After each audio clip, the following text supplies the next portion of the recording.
Hi friends, आप देख रहे हैं विनोद जीएस गुरु चैनल में। बहुत बहुत स्वागत है आपका। भगवान से एक ही विनती है कि जो भी मैं क्लास लूं आपको एग्जैक्टली एग्जाम में to the point, fact to fact और डिस्क्रिप्टिव जैसे क्वेश्चन आपके फंसते जाए, चाहे वह यूपीएससी ही क्यों ना, चाहे वो आईएएस हो, आईएएस हो, चाहे वह पीसीएस हो, किसी भी स्टेट का, और चाहे एसएससी लेवल हो या बैंक लेवल हो। यानी कहने का मतलब हमें ऐसा लगता है कि हमने ये ठाना है कि जो भी मैं एकदम पढ़ाऊं एकदम to the point fact to fact के साथ पढ़ाऊं, क्योंकि आने वाले भविष्य में मैंने आपसे कह दिया कि योगी सरकार ने अर्थात यूपी गवर्नमेंट ने एक पिछले गवर्नमेंट में एक बात कहे कि हमें मुगलों का इतिहास नहीं बल्कि राम कृष्ण का इतिहास पढ़ना है। अब इसीलिए मैं सोचता हूं, चाहे वह हिस्ट्री हो, चाहे पॉलिटी हो, चाहे वह ज्योग्राफी हो, यानी कि वेदों से जाकर के जुड़ करके सारी चीजें आपके समक्ष रखूं। अब आप सोच रहे होंगे सर जी इतना डीपली क्यों पढ़ा रहे हैं? डीपली पढ़ाने का मतलब यह है कि आप इतना समझ जाइए कि अगर कंप्यूटर बनाने वाले, कंप्यूटर के जन्मदाता चार्ल्स बेबेज हैं, तो चार्ल्स बेबेज के मन में भी जो समाया होगा वो चीज उन्होंने कंप्यूटर में फीड किए होंगे।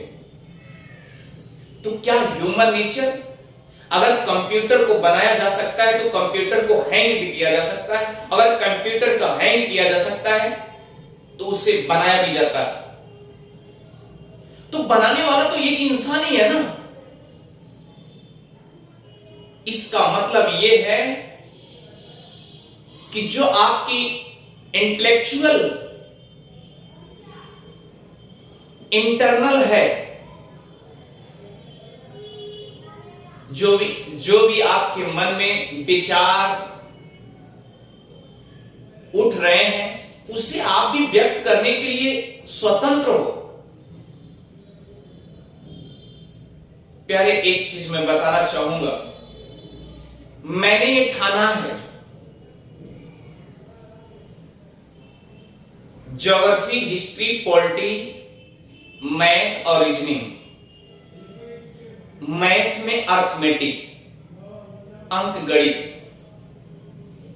मैं आपको इतना बेहतरीन ढंग से आपको सिखा दूंगा कि आने वाले भविष्य में हमें नहीं लगता कि इतना एग्जैक्ट फैक्ट टू फैक्ट आपको कहीं मिला होगा। एग्जाम में साक्षात क्वेश्चन जैसे बनते हैं। और दूसरी बात मैंने क्या ठाना, मैंने ये भी ठाना है कि 2 क्लास रोज डेली अपलोड होंगे। और हां, जिनका छूट रहा है वह जा करके विनोद जीएस गुरु चैनल पर प्लेलिस्ट में आप जाइए। प्लेलिस्ट में सारे के सारे सीक्वेंस में डाले गए हैं। ज्योग्राफी का अलग, रिवर का अलग, पॉलिटी का अलग, हिस्ट्री का अलग, रीजनिंग का अलग, मैथ का अलग। इस तरीके से सभी सब्जेक्टों का सीक्वेंस वाइज प्लेलिस्ट में आप जाएंगे तो वहां आपको जरूर मिलेगा। तो प्यारे, एक चीज जैसे मैंने अभी प्लूटोग्राफ के बारे में चर्चा किया जीएस के तौर पे, आज आपकी जीएस में ज्योग्राफी चल रही है और हम सोच रहे हैं ज्योग्राफी सौर मंडल को एकदम से खत्म ही कर दिया जाए। सौर मंडल में आपकी पृथ्वी भी आती है, तो सौर मंडल में अगर पृथ्वी आती है तो याद रखना पीसीएस के मेंस में और आईएएस के मेंस में कैसे कैसे क्वेश्चन बनते हैं, ये चीज मैं आपको आज विस्तृत ढंग से आपको समझाने जा रहे हैं। यानी चाहे वो एसएससी लेवल होगा, अगर वो छोटा सा टू द पॉइंट पूछता है, वह भी मैं आपको एग्जैक्टली बताऊंगा। प्यारे चलिए देखते हैं। सबसे पहला फंडा सोलर सिस्टम का। सोलर सिस्टम में मैंने आपसे बताया था कि सौर मंडल की मान्यता के लिए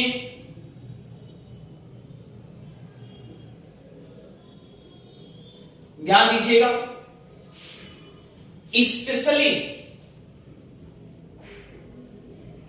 प्राग शहर में बैठक हुई। कहां बैठक हुई? प्राग शहर में। और आप सोच रहे हैं प्राग शहर क्या है, कहां है? अरे भाई शहर है, एक कहां है? चेक गणराज्य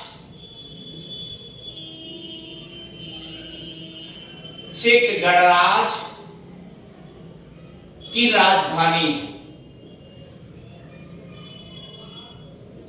जो कि आपके यूरोप में पड़ता है। कहां पड़ता है? यूरोप में पड़ता है। और याद रखना, ये प्राग शहर यूरोप का हार्ट भी कहा जाता है। हार्ट, हृदय भी कहा जाता है।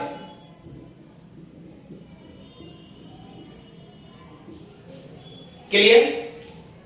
यूरोप का हार्ट भी कहा जाता है। एक चीज ध्यान दीजिए, आप जहां यूक्रेन देख रहे हैं,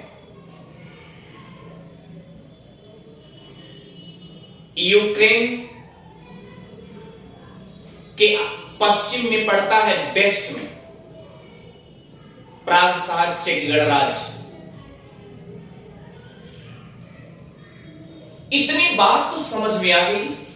यहां बैठक हुई 24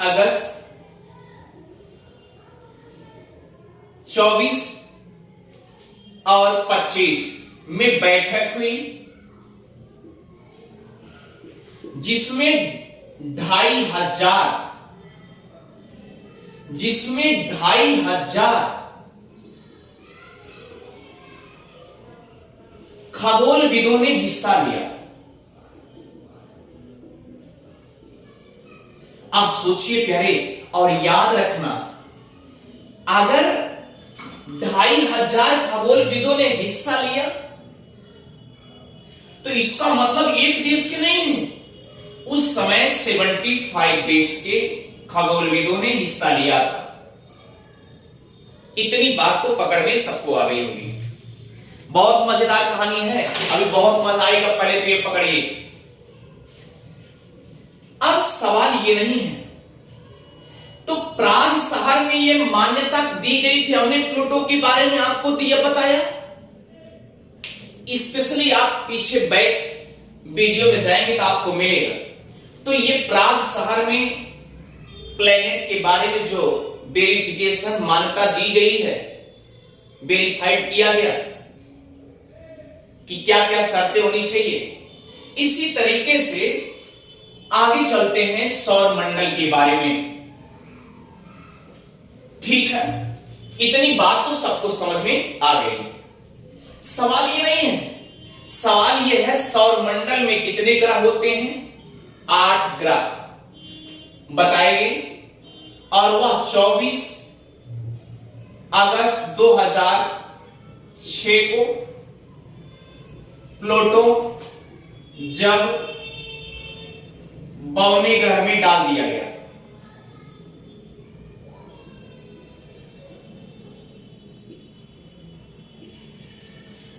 अब आप सोच लीजिए भैया, अगर ये बौने ग्रह में डाल दिया गया है, इतनी बात तो समझ में आ गई होगी अच्छे से। किसी को अगर कोई कंफ्यूजन हो तो बताइएगा। किसका फोन आने लगा?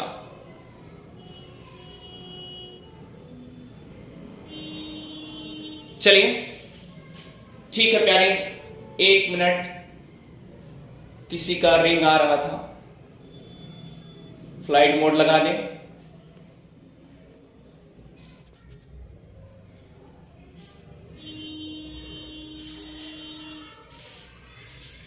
तो इसमें 8 ग्रहों की मान्यता दी गई, ये बात तो सत्य हो गई।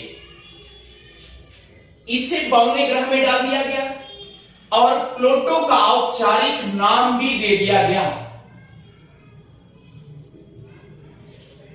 013434 प्लूटो, ये औपचारिक नाम दे दिया गया, 52वें ग्रह में डाल दिया गया। इसे कुइपर मेखला, कुइपर बेल्ट के सबसे बड़े सदस्य के रूप में भी रखा गया। कुइपर बेल्ट क्या है मैंने आपको पिछली वीडियो में अच्छे से बता दिया।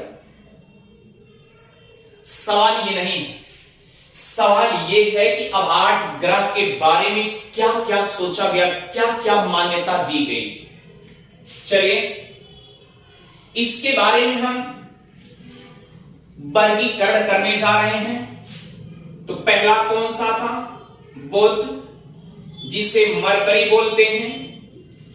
और अगला कौन सा है? शुक्र है, जिसे वीनस बोलते हैं। अगला कौन सा है? पृथ्वी, जिसे अर्थ बोलते हैं। अगला कौन सा है? मंगल, जिसे मार्स बोलते हैं। अगला कौन सा है? बृहस्पति, इसे जुपिटर बोलते हैं। उसके बाद शनि बोला गया, जिसे सैटर्न बोलते हैं। और उसके बाद प्यारे अरुण, जिसे यूरेनस बोलते हैं। उसके बाद वरुण, जिसे नेपच्यून बोलते हैं। इतनी बात तो सबको समझ में आ गई, क्लियर है? देखिए कितनी कितनी बातें इस प्राग सम्मेलन में, क्या क्या कैसे कैसे मैटर उठता है। इस चीज को विशेष रूप से आप समझिएगा। यहां से लेके यहां तक, इसे ध्यान दीजिएगा, यहां से लेके यहां तक, यानी अब इसको मिटा सकते हैं ना, अच्छे से समझा दें हम आपको, क्योंकि जिससे आने वाले भविष्य में कभी दिक्कत ना हो। यहां से लेकर के अर्थात 4 ग्रह तक, मंगल तक, और बृहस्पति से लेकर के यहां तक, ध्यान देना, वेरी वेरी इंपॉर्टेंट है, वेरी वेरी इंपॉर्टेंट है। इसे आप कहते हैं आंतरिक ग्रह,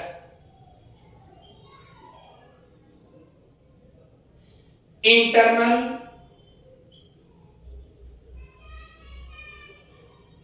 प्लैनेट्स, क्लियर? इसी को और क्या कहा गया? ध्यान दीजिएगा, इसी को पार्थिव ग्रह कहा गया।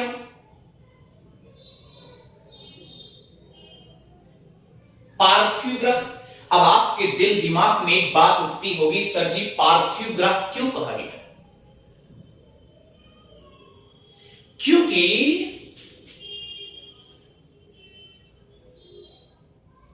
पृथ्वी के संबंध में कोई भी चीज होगी, पृथ्वी से संबंध अगर रखता है, हमारा कहने का मतलब यह है कि अगर पृथ्वी से कोई संबंध रखेगा तो वह पार्थिव से रिलेटेड हो जाएगा। इतनी बात तो सबको समझ में अच्छे से आ गई, क्लियर? यहां तक किसी कोई आपत्ति नहीं होगी। इसे पार्थिव ग्रह अर्थात पृथ्वी से संबंध रख रही है। आप सोचो, अब इससे क्या बोला गया? बाह्य ग्रह, बाह्य ग्रह, एक्सटर्नल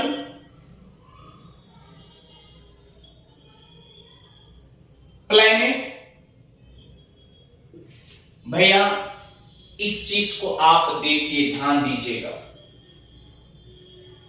हम क्या बताने जा रहे हैं, वेरी वेरी इंपॉर्टेंट है। इस चीज को आप ध्यान दीजिएगा। इधर देखिए, इसे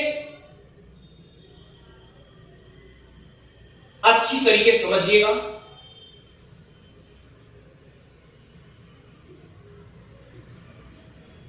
एक चीज और ध्यान देना है, पृथ्वी को अकेला छोड़ देना है, क्योंकि अगर पृथ्वी जन्म न ली होती तो शायद और किसी की कल्पना, किसी ग्रह की कल्पना नहीं की जा सकती। इसे मिटा दे रहा हूं। अगर पृथ्वी ना होती, अगर पृथ्वी ना होती, ना उस पे मानव होते, ना प्राग सम्मेलन होता, ना किसी ग्रह के बारे में हम सोचते। सीधी भाषा ये बहुत अच्छा टॉपिक चलेगा, और यही नहीं, पूरा ज्योग्राफी, हिस्ट्री, पॉलिटी अच्छे से आप पढ़ेंगे। एक चीज मुझे बताइए, जब भी किसी की तुलना की जाएगी, क्योंकि यहां से लेके यहां तक आंतरिक ग्रह, इंटरनल प्लैनेट्स, और इसे पार्थिव ग्रह, पार्थिव ग्रह हमारा कहने का मतलब पृथ्वी से संबद्ध रखने वाले को पार्थिव ग्रह कह दिया गया। इतनी बात तो सबको समझ में आ गई होगी। एक चीज ध्यान दीजिएगा, हमने आपसे बताया कि अगर पृथ्वी अकेली ना होती तो शायद ये दोनों और ये सब कि किसी की कल्पना नहीं की जा सकती। प्यारे, इस बात को देखिए, डायरेक्शन देखिए क्या बना हुआ डायरेक्शन। मैं क्लासिफिकेशन कर रहा हूं और आप सोच रहे होंगे सर जी कि आपने एक्सटर्नल प्लैनेट बोल दिया तो और भी कुछ नाम जाना जाता है। हां, अभी बताऊंगा। देखिए, अब मैंने आपसे कहा कि जब किसी की तुलना, किसी ग्रह की तुलना की जाएगी तो पृथ्वी से ही की जाएगी। डॉक्टर सबेन सिंह ने एक अच्छी बात कहे हैं, क्योंकि प्राग ऐतिहास, प्राग में, प्राग सम्मेलन में एक बहुत बड़ी बात हुई थी कि जो भी ग्रह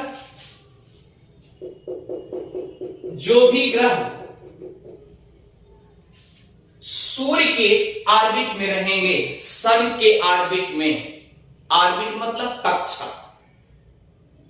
यानी कि सूर्य की कक्ष में रनिंग करेंगे, वही केवल ग्रह कहलाएंगे, अदरवाइज ग्रह नहीं है। इतनी बात समझ में आ गई। अब सोचिए, अब यहां तक बताए, यानी कि सूर्य के सेंटर से लेके, अर्थात ये भी तो सौर मंडल में आता है, यहां से लेकर के यहां तक, अर्थात वरुण तक, इन्होंने बताया कि टोटल व्यास, अर्थात ये पूरा सेंटर क्या, इधर पूरा, यहां सौर मंडल में भी तो आएगा, यहां से लेकर के यहां तक टोटल वरुण तक 1173 करोड़ किलोमीटर का व्यास बता दिए।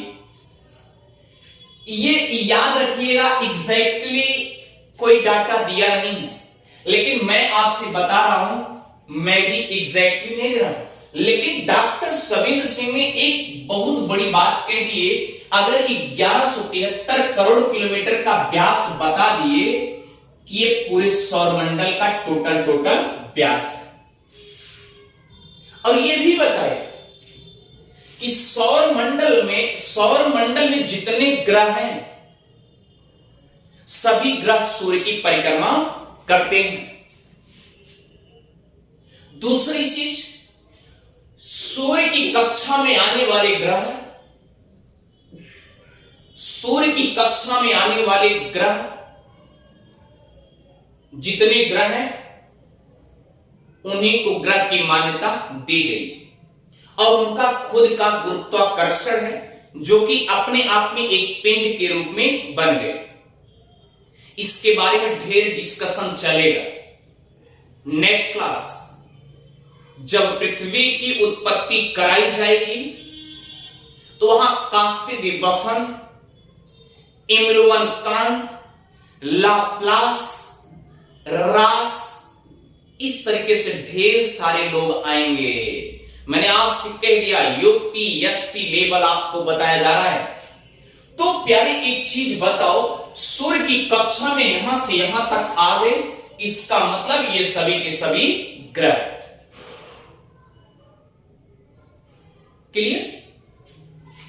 और याद रखिएगा मैंने आपसे बताया कि अगर पृथ्वी ना होती, अगर पृथ्वी अर्थ ना होता तो शायद ना हम बुध की कल्पना कर पाते, ना तो शुक्र की, ना तो मंगल की, ना तो बृहस्पति की, ना तो शनि की, ना तो अरुण की, ना तो वरुण की, ना तो संपूर्ण सौरमंडल का। सीधी बात यही।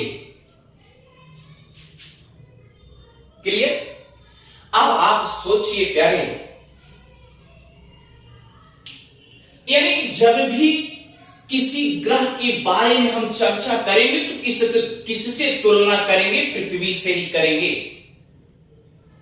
अब देखिए सबसे पहले बुध और शुक्र के बारे में देखिए, जबकि स्पेशली इसके बारे में डीपली क्लास लिया जा रहा है, लेकिन आज इसका वर्गीकरण किया जा रहा है।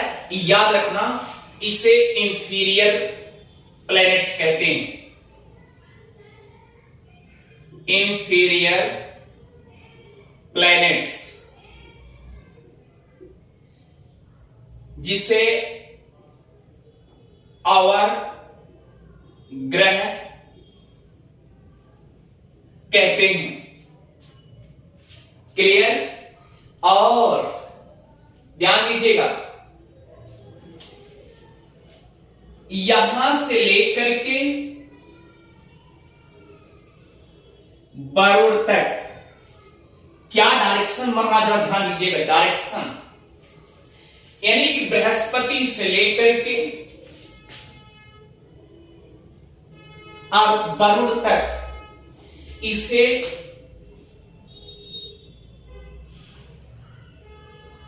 जोवियन प्लैनेट्स कहा गया है। आप बताइए। और मंगल से लेकर के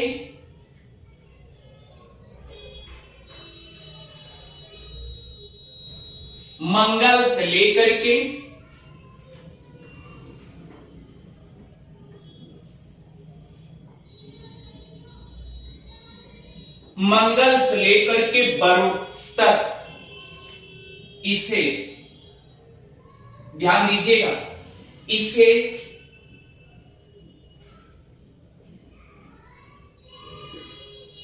सुपीरियर प्लैनेट्स कहा गया है। इसे आप कह सकते हैं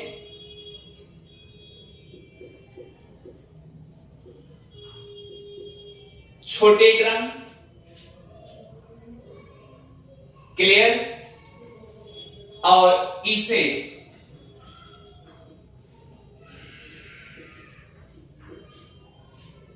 बाह्य ग्रह के रूप में जाना जाता है, या आप कह सकते हैं श्रेष्ठ ग्रह, या आप कह सकते हैं इसे निम्न ग्रह।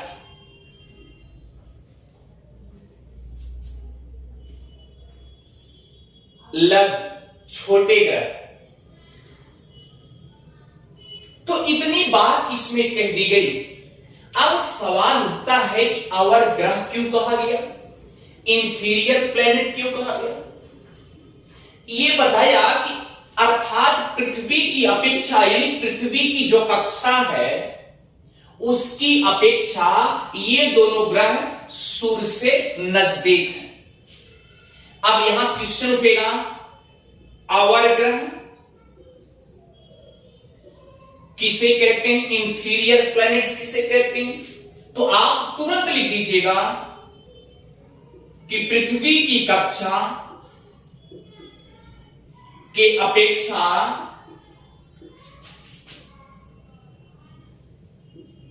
बुध और शुक्र सूर्य से नजदीक है, सूर्य से नजदीक है। क्लियर?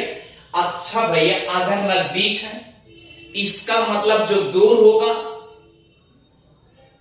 इतनी बात तो समझ में आ रही है। अब यहां पर जो सुपीरियर श्रेष्ठ होंगे,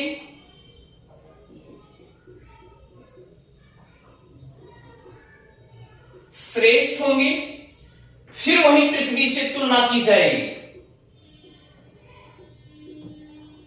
पृथ्वी की कक्षा के अपेक्षा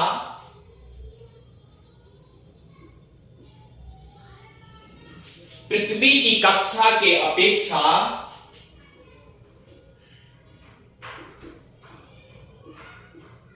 जो भी ग्रह या अन्य ग्रह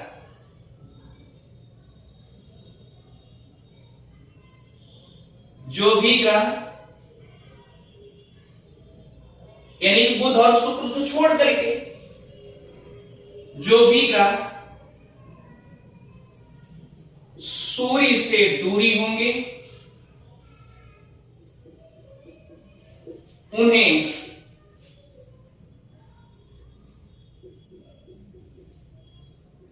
श्रेष्ठ ग्रह का रूप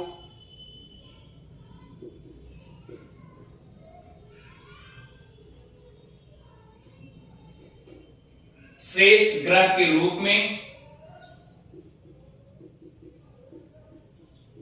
मान्यता दी गई है। क्लियर? ठीक है। दूसरी बात यह है कि ये जो बृहस्पति और शनि और अरुण और वरुण हैं, जिसे आपने एक्सटर्नल प्लैनेट की बात कही है, जिसे आपने जोविनियन प्लैनेट्स कहा है, वही जोविनियन प्लैनेट्स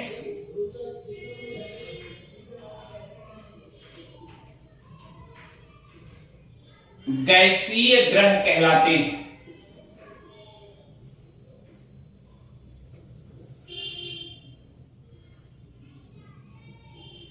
गैसीय ग्रह कहलाते हैं। इतनी बात तो अच्छे से पकड़ में आ गई होगी। अब आप सोचिए, बाह्य ग्रह एक्सटर्नल, उसी को जोविनियन ग्रह और उसी को गैसीय ग्रह। इसका मतलब अगर गैसीय ग्रह की बात की जा रही है, इसका मतलब कि गैस ही गैस केवल होंगे। इनमें क्या होगा, ध्यान दीजिएगा, इसे मिटा दें।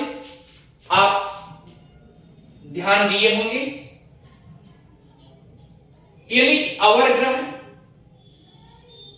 बुध और शुक्र कहा गया। तुलना किससे की गई? पृथ्वी से की गई।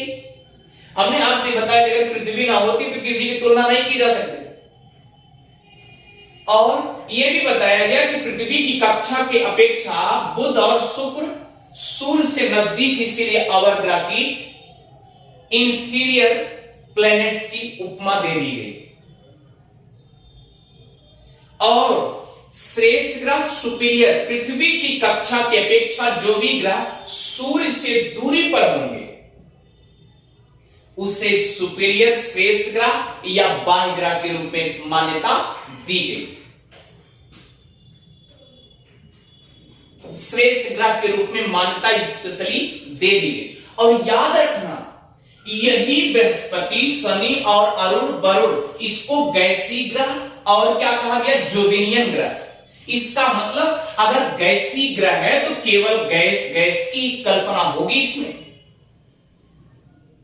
तो सबसे ज्यादा यहां इसके एटमॉस्फेयर में, वातावरण में केवल हाइड्रोजन और हीलियम की मात्रा सबसे ज्यादा इस पे है, इसीलिए इसको गैसीय ग्रह के रूप में जाना गया।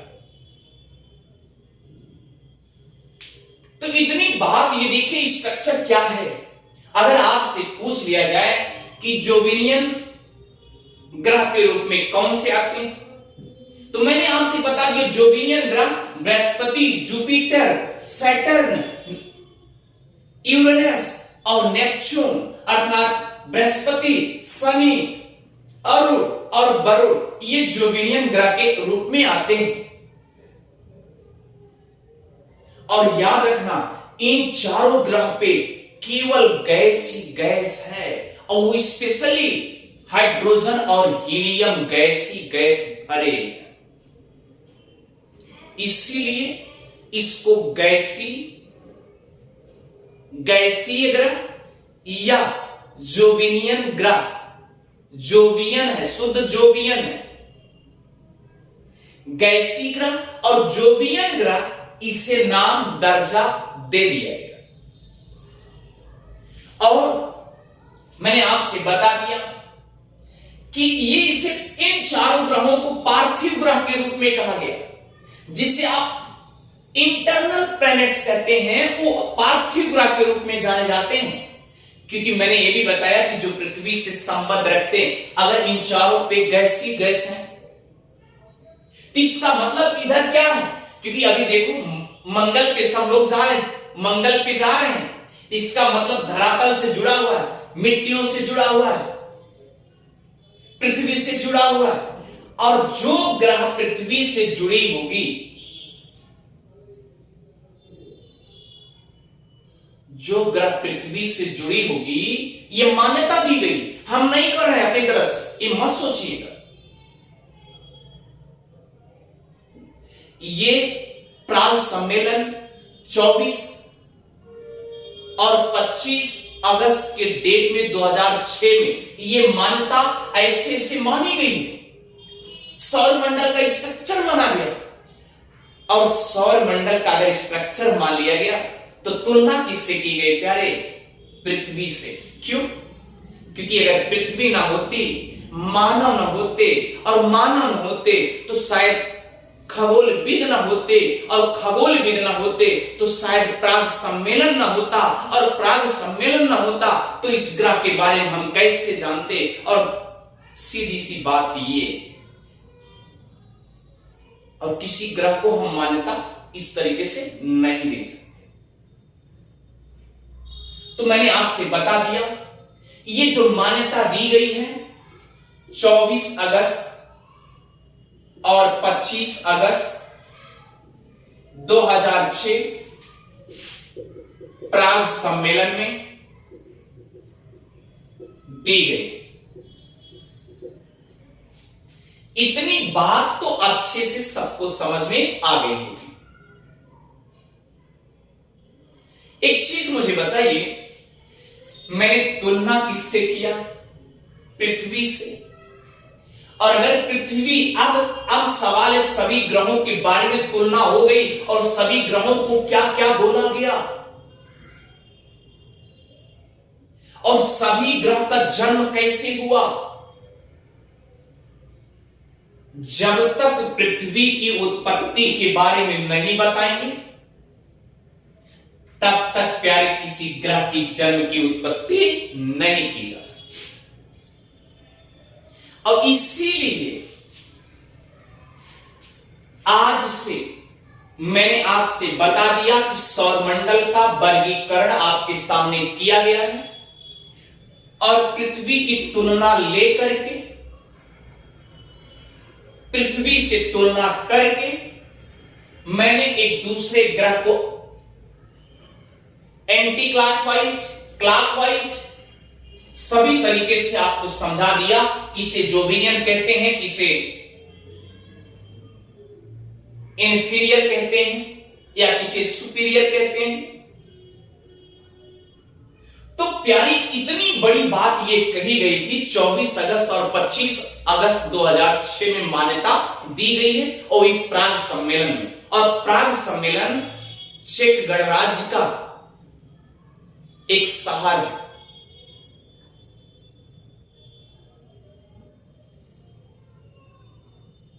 तो इतनी बात तो अच्छे से प्यारे समझ में आ गई।